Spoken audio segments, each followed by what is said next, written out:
Namaku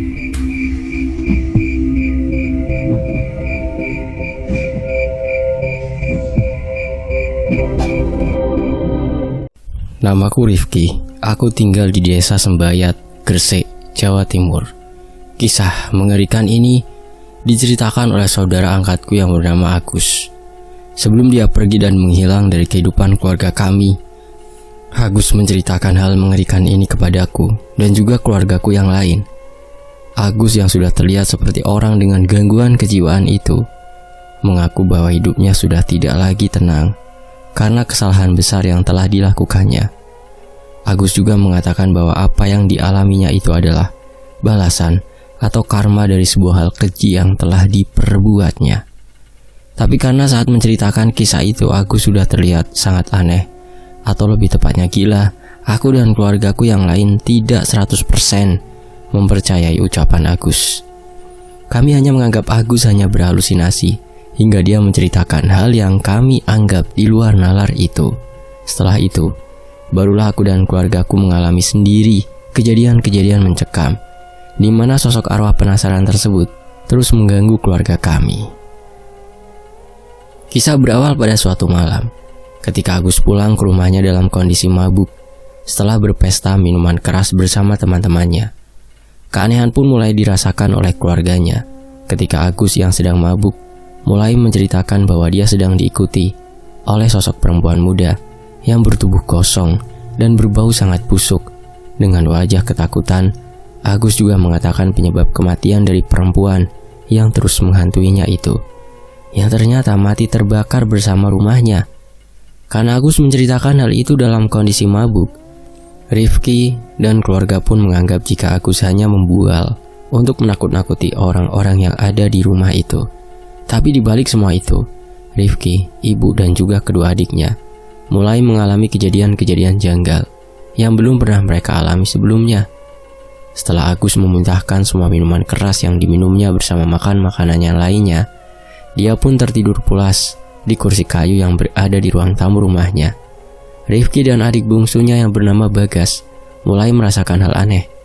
Mereka berdua secara bersamaan mencium bau rambut yang terbakar, dan setelah itu bau kulit dan daging yang terbakar pun tercium dengan jelas oleh Rifki dan adik Bagas. Bagas yang mengaitkan apa yang kami alami malam itu dengan apa yang diceritakan oleh Agus, menjadi orang pertama yang percaya jika memang Agus sedang mengalami teror dari sosok makhluk gaib yang tak kasat mata. Tidak hanya mencium bau gosong daging terbakar, malam itu aku dan Agus juga mendengar suara rintihan dari seorang wanita dari arah depan rumahku. Suara rintihan yang sungguh menyayat hati itu membuat aku dan Bagas pun segera masuk ke dalam kamar dan membiarkan Agus tertidur sendirian di ruang tamu. Aku percaya apa yang dikatakan oleh Mas Agus. Mas, aku yakin apa yang kita dengar tadi adalah suara dari sosok perempuan yang tadi diceritakan oleh Mas Agus, ujar Bagas dengan suara lirih. Alah, Gus itu mabuk. Memang begitu kelakuan orang yang mabuk, Gas. Ngoceh ndak jelas, berhalusinasi dan kelakuannya seperti orang edan. Makanya kamu ndak usah mabuk-mabukan, nanti bisa gila seperti kakakmu itu, jawab Rifki, yang memang belum mempercayai apa yang telah Agus ceritakan tadi. Tidak berselang lama dari perbincangan Rifki dan Bagas, keduanya mendengar suara Agus berteriak minta tolong sambil menggedor-gedor kamar keduanya. Rifki dan Bagas pun terkejut mendengar Agus terus berteriak ampun dan terus meminta tolong. Mau tidak mau Rifki pun segera membuka pintu kamarnya karena tidak tahan dengan suara bising dari teriakan dan gedoran yang dilakukan oleh Agus. Tolong Ki, tolong aku. Setan itu terus saja menggangguku. Bahkan tadi dia hampir saja mencekikku. Tolong, ujar Agus dengan tubuh gemetar. Mabuk terus, biar cepat gila kamu, jawab Rifki yang merasa kesal dengan kelakuan saudara angkatnya tersebut. Benar Ki, aku ndak mabuk. Aku benar-benar sedang diincar oleh hantunya Fitri, jawab Agus sambil memegangi pundak kakak tertuanya itu. Halah karepmu Gus, aku harap turu. Aku mau tidur dan aku juga ndak lihat apa-apa saat ini. ndak ada hantu, ndak ada setan, dan ndak ada demit. Yang ada utakmu yang mulai ndak waras saat ini, balas Rifki yang merasa tambah kesal saat itu. Tapi Rifki yang semula tidak mempercayai cerita dari saudara angkatnya itu dibuat tercengang ketika Rifki melihat sosok perempuan dengan wajah hitam dan gaunnya yang sudah terkoyak di beberapa bagian. Perempuan itu menatap tajam ke arah Rifki dan juga Agus serta Bagas. Tidak lama setelah itu, Rifki mendengar suara perempuan itu yang datang dengan tujuan untuk balas dendam. Aku datang untuk menuntut keadilan. Aku tidak rela jika kematianku yang sangat tragis itu tidak mendapatkan balasan yang setimpal. Dan aku akan terus datang hingga orang yang membunuhku juga mati dengan cara yang sama sepertiku, ujar sosok perempuan yang sangat menyeramkan itu. Setelah mengatakan hal itu, sosok perempuan berwajah gosong itu pun segera menghilang dari pandangan Rifki dan Bagas, dan hanya meninggalkan aroma daging terbakar yang sangat menyengat. Sementara itu, Agus yang masih sangat ketakutan hanya bisa duduk tersimpuh, bersandar pada dinding rumahnya. Apakah benar apa yang telah kau ceritakan tadi, Gus? Tanya Rifki kepada Agus yang terlihat duduk dengan tatapan mata kosong. Tapi tak sepatah kata pun terucap jawaban dari mulut Agus. Dan sejak kejadian itu, Agus pun lebih banyak diam dan mulai terlihat seperti orang yang sudah kehilangan kewarasannya. Hari-hari pun dilalui Agus dengan berdiam diri dan hanya duduk terpaku di kamar tempat tidurnya. Hingga sekitar 7 hari dari kejadian munculnya sosok makhluk perempuan berwajah kosong tersebut di rumah keluarga Rifki. Barulah Agus menjadi sering berteriak ketakutan, meminta tolong, dan sering berbicara seorang diri. Dari situ jugalah penampakan-penampakan sosok makhluk menyeramkan mulai sering dijumpai Rifki, Bagas, Diah, dan Bu Ramlan. Kisah pertama dialami oleh Bu Ramlan yang saat itu sedang berada di rumah seorang diri karena Rifki belum pulang bekerja, dan Bagas juga waktu itu masih bermain bersama teman-temannya, sementara dia masih berada di kampus tempatnya berkuliah. Bu Ramlan yang hanya bersama Agus pun kedatangan seorang tamu sesaat setelah adzan maghrib berkumandang. Kala itu, Agus mulai meracau di dalam kamarnya dan meminta kepada ibunya untuk tidak membukakan pintu rumahnya. Agus juga sudah mengatakan kepada Bu Ramlan bahwa yang datang itu adalah sosok hantu perempuan yang sedang mencarinya untuk membalaskan dendam. Jangan biarkan dia masuk, Bu. Dia itu setan yang datang mencariku, ujar Agus dalam kamarnya ketika mendengar suara pintu rumahnya diketuk. Mana ada setan kok ngetuk pintu, Gus? Kalau dia mau masuk bukannya tinggal masuk saja, nembus dinding gitu, balas Bu Ramlan dari arah luar kamar tempat Agus berada. Tolong, Bu, ndak usah dibuka pintunya. Agus ndak mau ibu kenapa-napa, ujar Agus dari dalam kamarnya. Tanpa menghiraukan apa yang dikatakan oleh Agus, Bu Ramlan pun langsung menghampiri pintu rumahnya yang sudah beberapa kali diketuk oleh seseorang. Tanpa ragu lagi, Bu Ramlan pun langsung membuka pintu rumahnya dan mendapati seorang gadis yang sangat cantik sedang berdiri di depannya.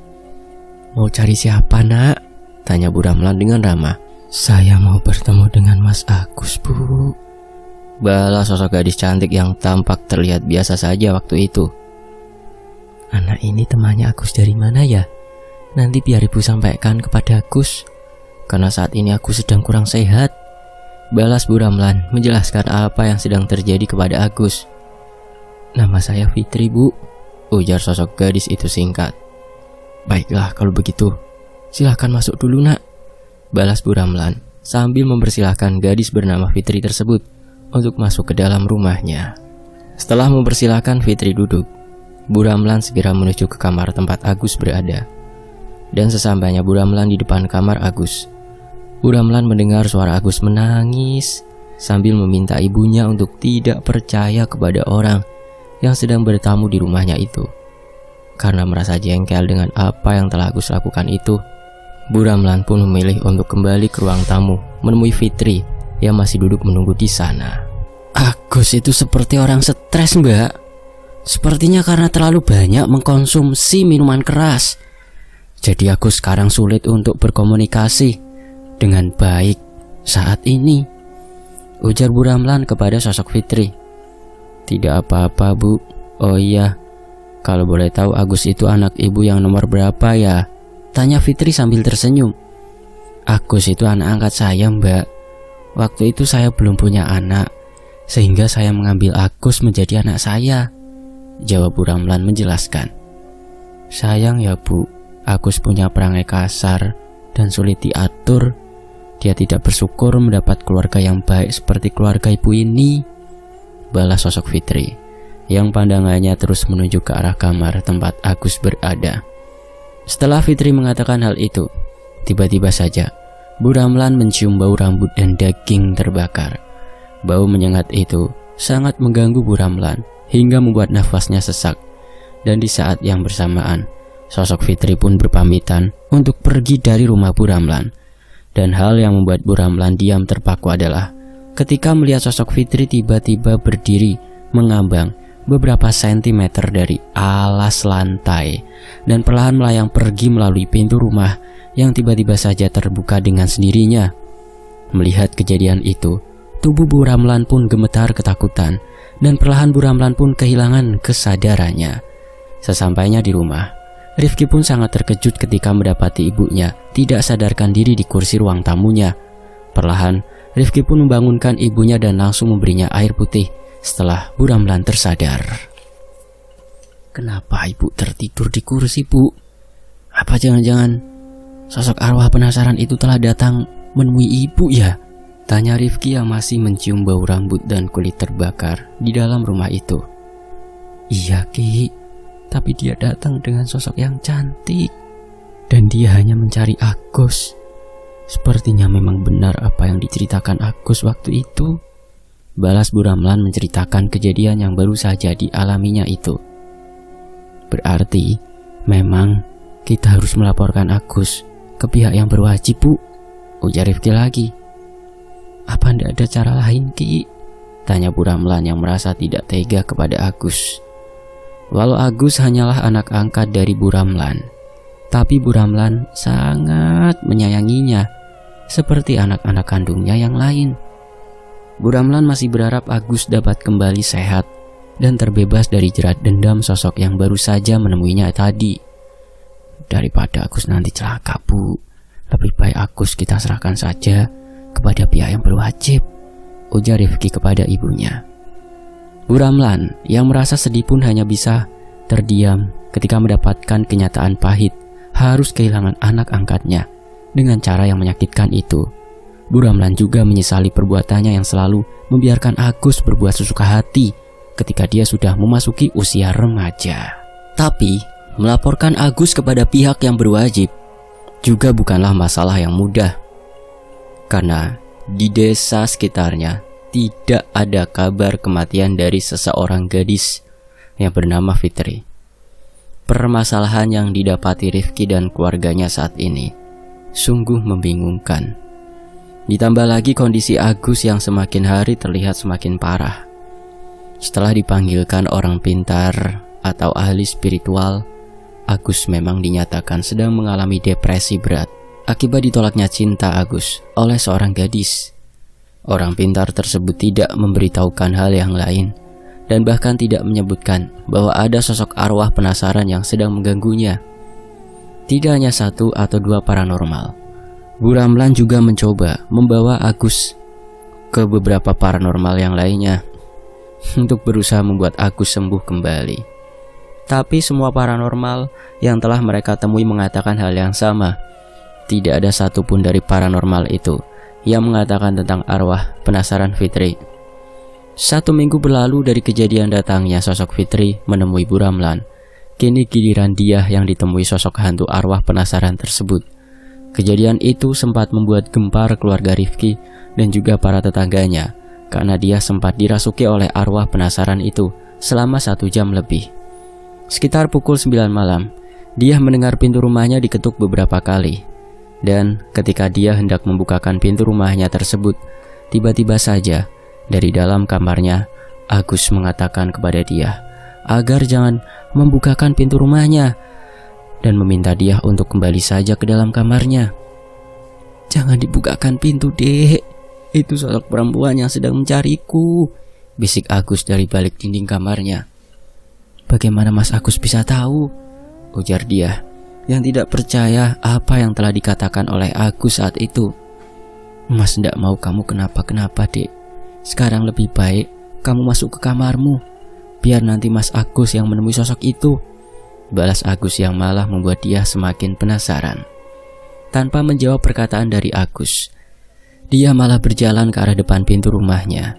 Dan tanpa rasa takut sedikit pun, dia membukakan pintu rumahnya tersebut. Tapi bulu kuduk dia langsung meremang ketika tidak mendapati siapapun di luar rumahnya. Ditambah lagi, dia mulai mencium bau rambut dan kulit yang terbakar. Hal itulah yang mulai membuat dia mulai merasa ketakutan dan memilih untuk menutup kembali pintu rumahnya. Hal menyeramkan pun mulai dialami oleh dia ketika dia membalikkan tubuhnya setelah selesai mengunci pintu rumahnya. Entah dari mana datangnya, dia melihat sosok perempuan berwajah kosong. Tiba-tiba saja sudah berdiri tepat di hadapannya dengan jarak sekitar 3 meter dari tempatnya berdiri saat itu. Tubuh dia mulai gemetar ketakutan menyaksikan penampakan sosok makhluk gaib yang sangat menyeramkan itu. Dan tidak lama kemudian, dia pun kehilangan kesadarannya setelah sosok perempuan berwajah hitam gosong itu berada 1 jengkal di hadapannya. Hal yang lebih menyeramkan pun menimpa Bagas saat itu. Malam sekitar pukul 11, Bagas yang belum dapat memejamkan kedua matanya mulai mendapatkan teror mengerikan di rumahnya. Saat itu, Bagas yang tidur satu kamar dengan Rifki merasa gelisah karena suhu di kamarnya terasa sangat panas. Bagas pun memilih keluar dari dalam kamarnya dan merebahkan tubuhnya di ruang tamu. Tidak lama setelah itu, Agus yang sepertinya tahu jika adiknya sedang diganggu oleh sosok arwah penasaran yang memang sedang mengincarnya itu, memanggil Bagas dengan suara lirih. Agus meminta Bagas untuk kembali ke kamarnya karena saat ini sosok makhluk gaib perempuan itu ada di sekitarnya. "Cepat kembali ke kamarmu, Gas," ujar Agus dari dalam kamarnya. "Ada apa, Mas? Kok sampean tahu kalau aku sedang di luar?"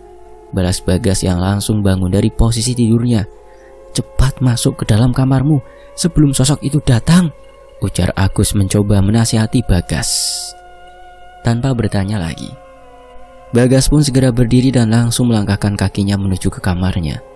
Tapi sepertinya apa yang dilakukan Bagas telah terlambat karena sosok hantu dari arwah penasaran yang sedang mengincar Agus itu sudah berdiri menghadangnya sesaat sebelum Agus sampai di depan pintu kamarnya. Tubuh Agus gemetar ketakutan, tapi Agus terus membaca ayat-ayat suci yang dihafalnya dalam hati sambil memejamkan kedua matanya. Tidak lama kemudian tercium bau gosong daging terbakar serta rambut yang terbakar yang tercium sangat menyengat. Hal itu membuat nafas Bagas sesak dan tersengal-sengal hingga memaksa Bagas membuka kembali kedua matanya. Dan betapa terkejutnya Bagas ketika dia membuka kedua matanya. Ternyata jarak antara wajahnya dengan sosok hantu perempuan berwajah kosong itu hanya sekitar 1 meter saja. Bagas pun berteriak sejadi-jadinya ketika sosok makhluk gaib itu menyeringai dengan wajahnya yang rusak dan tidak berbentuk lagi. Teriakan Bagas pun sontak membangunkan semua yang ada di rumah itu. Tapi hal yang paling menakutkan adalah ketika semua orang yang berada di dalam kamarnya tidak dapat membuka pintu kamar mereka untuk menolong Bagas. Rifki yang jaraknya tidak jauh dari tempat Bagas berada tidak dapat berbuat apa-apa setelah berusaha dengan keras untuk membuka kamarnya. Begitu juga dengan Bu Ramlan dan juga dia. Mereka seolah dikurung di dalam kamarnya masing-masing dan harus membiarkan Bagas berteriak ketakutan di rumahnya sendiri. "Lihatlah adikmu ini, Mas. Apakah kau tidak ingin menolongnya?" tanya sosok perempuan yang suaranya lirih dan terdengar serak tersebut. "Apakah kau akan membiarkan adikmu ini mati ketakutan melihatku, Mas?" imbu sosok perempuan yang dari suaranya saja sudah terbayangkan betapa menakutkannya sosok tersebut. Pergi kau, jangan ganggu keluargaku," ujar Agus dari dalam kamarnya. "Aku akan pergi jika kau ikut bersamaku, Mas," Jawab sosok arwah penasaran itu. "Fitri, bawalah aku. Ambil apa yang kau mau dariku. Tapi jangan kau ganggu keluargaku lagi," ujar Agus sambil menangis dari dalam kamarnya. Setelah Agus berkata seperti itu, tiba-tiba saja suasana terasa hening. Bu Ramlan, Diah, Rifki, dan Bagas mulai mengalami hal aneh yang belum pernah mereka rasakan sebelumnya.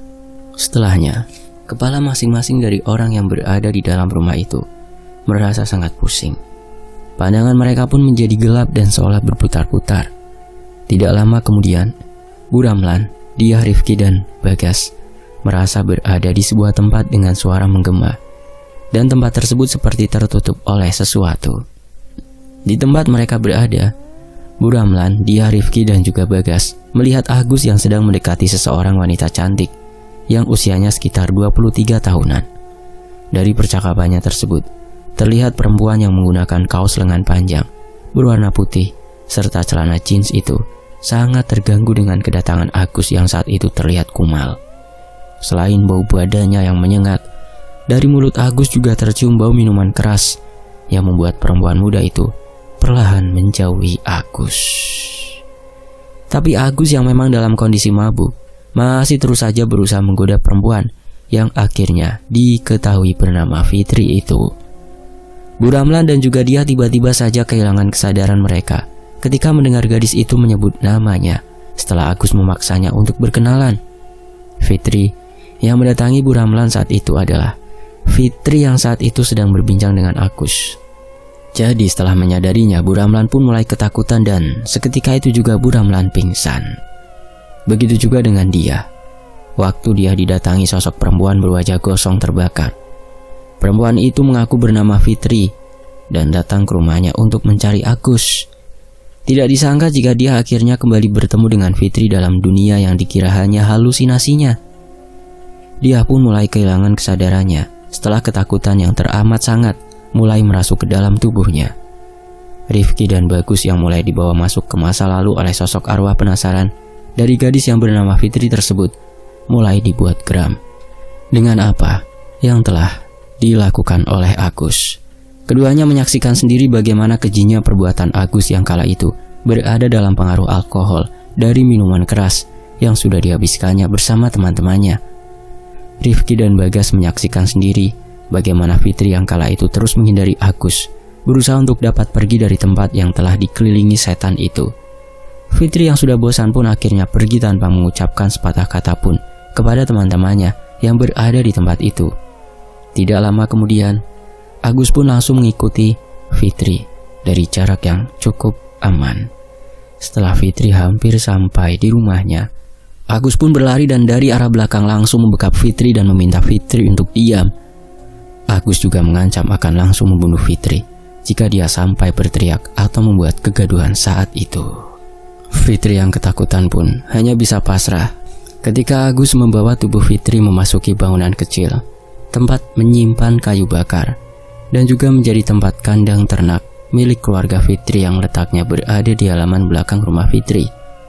Dan di sanalah Fitri berkali-kali diperkosa oleh Agus dengan nafsu bejatnya. Setelah puas melampiaskan nafsu bejatnya tersebut, Agus pun hendak pergi meninggalkan Fitri yang tergeletak lemah tidak berdaya. Tapi Agus pun mulai diselimuti rasa takut akan apa yang telah dilakukannya itu. Agus merasa khawatir jika ada orang yang mengetahui perbuatan keji yang dilakukannya kepada Fitri, lalu melaporkannya kepada pihak yang berwajib. Untuk menghilangkan semua jejak kejahatannya, Agus merasa tidak memiliki pilihan lain selain membakar tempatnya melakukan perbuatan keji itu. Dan Agus yang telah diliputi rasa bersalah itu pun mulai mengelilingi tubuh Fitri dengan kayu kering yang ada di dalam bangunan tersebut, lalu membakar tumpukan kayu yang berada di dalam bangunan rumah kecil tersebut. Setelah api menyala, Agus pun bergegas pergi, meninggalkan tempat di mana dia telah menggagahi Fitri dan membiarkan Fitri tergeletak di dalamnya. Bagas yang menyaksikan perbuatan keji yang dilakukan oleh kakak angkatnya itu pun dibuat kecewa dan juga kesal. Begitu juga dengan Rifki. Dia tidak menyangka jika Agus tega berbuat keji seperti itu kepada Fitri yang telah diperkosanya. lalu dibakar dalam kondisi di mana Fitri masih hidup waktu itu. Karena letak bangunan tempat kejadian berjauhan dengan rumah, tidak ada yang mencurigai bahwa kebakaran yang terjadi memang sengaja dilakukan. Karena pada saat kejadian terbakarnya bangunan tersebut, tidak ada satu orang pun yang mengetahuinya. Hingga pagi datang dan api telah menghabiskan bangunan milik keluarga Fitri tersebut. Setelah kembali tersadar, Rifki pun segera keluar dari dalam kamarnya. Pintu kamar yang semula sangat sulit dibuka, tiba-tiba saja kembali menjadi normal kembali. Karena rasa kesal yang sudah teramat sangat, Rifki pun langsung mendobrak pintu kamar Agus dan berniat untuk memberikan Agus pelajaran. Tapi betapa terkejutnya Rifki ketika sosok Agus yang sudah lebih dari seminggu tidak dilihatnya dan hanya mengurung diri di dalam kamarnya itu, tiba-tiba saja menghilang. Padahal pintu kamar serta pintu jendelanya terkunci saat itu. Bagas yang segera menyusul Rifki ke dalam kamarnya pun sama terkejutnya ketika melihat kamar tidur Agus dalam keadaan kosong. Setelah ibu dan adiknya tersadar, Rifki pun menceritakan apa yang telah Agus lakukan kepada sosok hantu berwajah gosong yang terus-menerus mengganggu mereka. Bagas pun membenarkan keterangan Rifki dan mengaku sangat marah pada perbuatan keji yang dilakukan Agus itu. Tapi kenapa tidak ada berita yang beredar tentang kematian gadis itu, Ki? Tanya Bu Ramlan yang masih bingung dengan apa yang telah terjadi kepada Agus. Aku sendiri tidak mengerti, Bu. Tapi jelas-jelas aku melihat Agus telah melakukan hal yang sungguh biadab itu, Bu. Jawab Rifki sambil terus saja mengingat-ingat kejadian yang dilihatnya melalui alam gaib tersebut. Lalu kenapa Agus bisa menghilang begitu saja, Ki? Padahal jelas-jelas pintu kamarnya terkunci dari dalam? Tanya Bu Ramlan. Yang membuat Rifki kesal karena ibunya sangat mengkhawatirkan anak angkatnya yang memiliki kelakuan layaknya setan tersebut. Rifki hanya terdiam dan tidak menjawab lagi pertanyaan-pertanyaan dari Bu Ramlan dan memilih untuk masuk ke dalam kamarnya. Di dalam kamar tidurnya yang memiliki 2 tempat tidur itu, Bagas terlihat sudah terbaring lebih dulu di sana. Wajah Bagas terlihat sangat pucat dan tatapan matanya terlihat kosong, serta Bagas pun mulai terdengar meracau sendirian.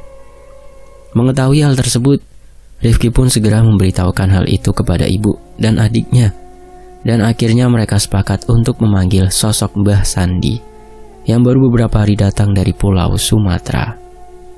Ada sosok arwah penasaran yang belum tenang di alamnya, yang menginginkan Bagas ikut ke alam lain di sana, ujar Mbah Sandi kepada Bu Ramlan dan juga Rifki.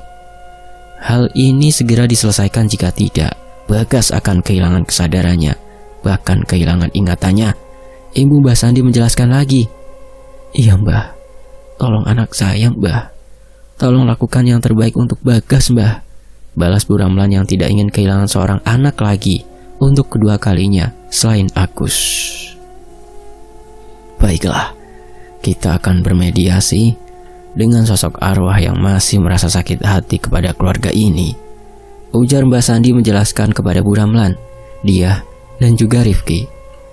Tidak lama kemudian mulai tercium bau rambut serta kulit yang terbakar, yang menjadi penanda datangnya sosok makhluk gaib yang mengaku bernama Fitri itu. Mbah Sandi yang sudah mengetahui kedatangannya dari arwah penasaran tersebut segera mengunci sosok makhluk gaib yang ingin berbuat jahat kepada Bagas dan juga Rifki. Dan beberapa detik kemudian, sosok makhluk gaib itu telah masuk ke dalam tubuh dia. Manusia bodoh, apa yang kau lakukan? Kenapa kau malah memasukkan aku ke dalam tubuh gadis ini? Tanya sosok arwah penasaran yang datang untuk mengganggu Bagas yang masih terlihat trauma dengan penglihatannya tentang kejadian yang dilakukan oleh Agus kepada Fitri itu. Kenapa kau terus saja mengganggu keluarga ini? Bukankah kau sudah mendapatkan apa yang kau mau? Tanya Mbah Sandi kepada sosok makhluk gaib yang sedang merasuki tubuh dia. Aku belum mendapatkan apapun, dan aku akan melampiaskan dendamku kepada keluarga ini, jawab dia yang kedua matanya mulai menghitam tersebut. Bukankah kau sudah membawa Agus pergi, Nak? Tanya Bu Ramlan yang mulai menitikkan air matanya. Bukan urusanmu, dendamku belumlah usai. dan aku masih ingin menuntut balas atas apa yang telah dilakukan oleh salah satu orang dari keluarga ini. Tidak akan ada lagi yang bisa kau berdaya dengan tipu muslihatmu itu, setan laknat. Sekarang pergilah dari tubuh anak ini, dan jangan pernah lagi mengganggu keluarga ini. Jika urusanmu belum selesai dengan orang yang telah menyakitimu, maka tuntaskanlah. Tapi jangan kau bawa-bawa orang yang tak tahu menahu akan permasalahanmu itu, balas Mbah Sandi dengan tegas. Aku memang telah membunuh Agus, dan aku juga akan membunuh semua keluarga Agus. Ujar sosok yang merasuki tubuh dia tersebut. Kalau begitu lebih baik aku memusnahkanmu, setan jahat, balas Mbah Sandi yang langsung melakukan perlawanan kepada sosok arwah penasaran tersebut. Tubuh dia menggeliat hebat. Jerit kesakitan pun mulai mengundang beberapa orang tetangga untuk mendatangi rumah mereka. Dan setelah sosok arwah penasaran tersebut dapat dilumpuhkan oleh Mbah Sandi, seketika itu juga dia pingsan dan kehilangan kesadarannya. Selain melumpuhkan sosok arwah penasaran tersebut, Mbah Sandi juga mencari di mana keberadaan Agus saat itu. Tapi setelah beberapa saat mencari melalui dimensi lain, Mbah Sandi mengaku tidak mengetahui sama sekali di mana keberadaan Agus. Setelah kondisi mulai membaik, Bu Ramlan pun mulai merelakan kepergian Agus yang entah di mana keberadaannya saat itu. Entah masih hidupkah atau Agus sudah mati karena dendam dari arwah seorang gadis yang telah diperkosa lalu dibunuhnya itu. Tapi menurut Bu Ramlan, beliau pernah bermimpi ditemui Agus yang meminta kepada ibu angkatnya itu untuk mengikhlaskan kepergiannya dan meminta keluarganya untuk mendoakannya. Teror dari sosok hantu yang berwajah kosong pun belum berakhir, walaupun Mbah Sandi mengaku telah melumpuhkan hantu dari sosok arwah penasaran tersebut. Kelebatan-kelebatan bayangan sosok menyeramkan itu masih saja datang diiringi dengan aroma daging yang terbakar. Dia pun masih sering mengalami kerasukan dari sosok yang sama. Bagas yang sudah tidak lagi mengalami traumatik akibat menyaksikan perbuatan keji yang dilakukan oleh Agus, melalui kilas balik kejadian yang dilakukan oleh sosok arwah penasaran tersebut, juga masih mengalami kejadian-kejadian yang sungguh menyeramkan. Malam itu Bagas yang menempati kamarnya seorang diri itu mulai merasakan kejadian aneh ketika suhu di dalam kamarnya tiba-tiba saja menjadi panas. Karena tidak dapat menahan rasa kantuknya, Bagas pun terus melanjutkan tidurnya. Bagas yang merasa tidak nyaman karena tubuhnya telah basah oleh keringat pun perlahan mulai membuka kedua matanya. Dan betapa terkejutnya Bagas ketika dia mulai mencium bau rambut terbakar serta aroma daging terpanggang. Dan ketika Bagas menoleh ke arah belakang, sontak Bagas berteriak ketakutan ketika melihat sosok hantu perempuan berwajah gosong tersebut sudah ada tepat di sampingnya. Bagas yang sangat ketakutan pun mulai berteriak dan berusaha sekuat tenaga untuk membuka pintu kamarnya. Tapi pintu kamar Bagas seperti sulit terbuka. Bagas pun merasa bahwa sosok makhluk menyeramkan itu terus mendekat ke arah Bagas dan berusaha untuk mencekiknya, hingga akhirnya Bagas pun jatuh pingsan karena ketakutannya akan sosok makhluk gaib berwajah gosong dengan aroma yang sangat menyesakkan nafasnya tersebut. Rifki pun juga masih mengalami teror dari sosok arwah penasaran itu. Rifki yang kini menempati kamar bekas kamar yang ditempati Agus pun harus mengalami teror yang sangat mengerikan ketika sosok hantu berwajah gosong tersebut mendatanginya dalam mimpi. Sosok hantu berwajah gosong itu dengan tawa cekikikannya memamerkan kepala Agus yang sudah terpisah dari tubuhnya. Sosok hantu itu terus mengangkat kepala Agus sambil menyeringai ke arah Rifki, dan tidak lama kemudian Rifki pun terbangun dari tidurnya dengan tubuh yang sudah dibasahi keringat. Karena masih sering mendapatkan teror dari sosok makhluk gaib atau arwah yang mati penasaran tersebut, menurut Mbah Sandi, mereka akan terus dihantui sosok-sosok makhluk gaib selama berada di rumah tersebut. Karena biar bagaimanapun, Agus yang belum diketahui keberadaannya hingga kini masih sering pulang ke rumah tersebut bersama sosok arwah penasaran itu. Setelah Rifki dan keluarganya pindah dari rumah sebelumnya, teror pun perlahan menghilang, hingga akhirnya tidak ada lagi kejadian-kejadian menyeramkan yang menimpa keluarga mereka hingga saat ini. Selesai. Demikianlah kisah dari Mas Rifki dari Gresik, Jawa Timur. Terima kasih Mas Undung sudah menuliskannya dan sudah mengizinkannya Fakta Sejarah untuk membacakan. Terima kasih teman-teman sudah menyimak sejauh ini di Fakta Sejarah. Mohon maaf kalau ada salah kata. Wassalamualaikum, sampai jumpa di kisah lainnya. Tetap di Fakta Sejarah. Alhamdulillah.